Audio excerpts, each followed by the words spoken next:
আমরা নির্বাচনের দিকে এগিয়ে যাচ্ছি এবং এই নির্বাচনকে ঘিরে নানা ধরনের উত্তাপ ইতিমধ্যে সৃষ্টি হয়েছে। বিভিন্ন জায়গায় ইতিমধ্যে প্রার্থী অপর প্রার্থীর নেতাকর্মীদের উপরে হামলা, হুমকি ধমকি আমরা লক্ষ্য করেছি।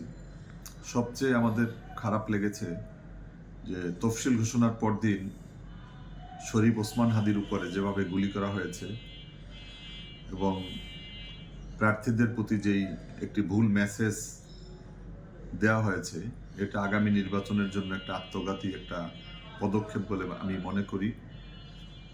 তো এর প্রতিবাদে আমরা অনেক প্রোগ্রাম, অনেক সভা সমাবেশ আমরাও করে যাচ্ছি।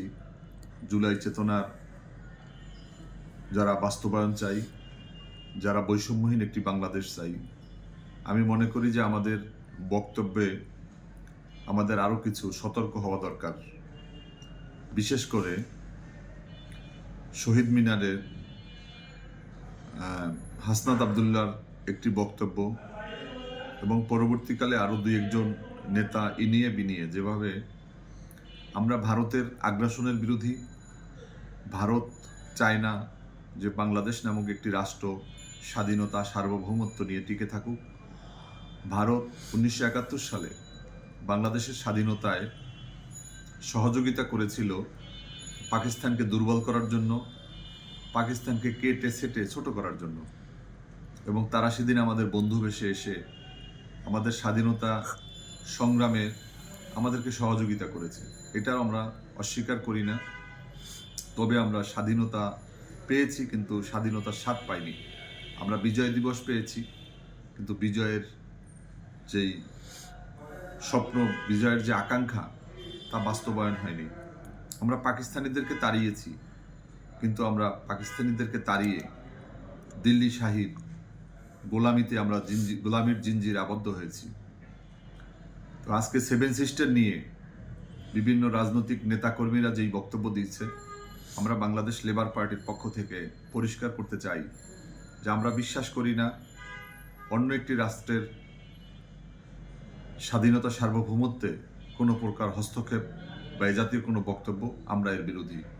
আমরা মনে করি যে 7 সিস্টার তারা স্বাধীনতা বা তাদের অভ্যন্তরীণ বিষয়ে তারা সিদ্ধান্ত নেবে।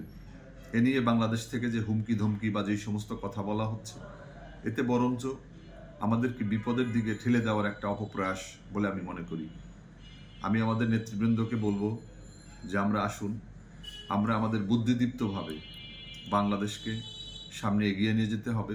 আমরা ফ্যাসিবাদকে দেশ থেকে বিতাড়িত করেছি, নব্য কোনো ফ্যাসিবাদ যেন বাংলাদেশে আবার খুঁটি গেড়ে বসতে না পারে।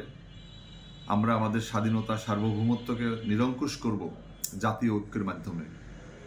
আমাদের এখানে যেই ভারতীয় পানি আগ্রাসন, সীমান্ত আগ্রাসন, রাজনৈতিক আগ্রাসন এবং অর্থনৈতিক যে আগ্রাসন রয়েছে, আমরা বাংলাদেশ থেকে শুধুমাত্র ভারতীয় পণ্য আমরা আমদানি করি, কিন্তু আমাদের এখান থেকে রপ্তানি হয় না। আমরা ভারতের টিভি চ্যানেলগুলো আমরা দেখি, কিন্তু ভারতে আমাদের টিভি চ্যানেল দেখানো হয় না।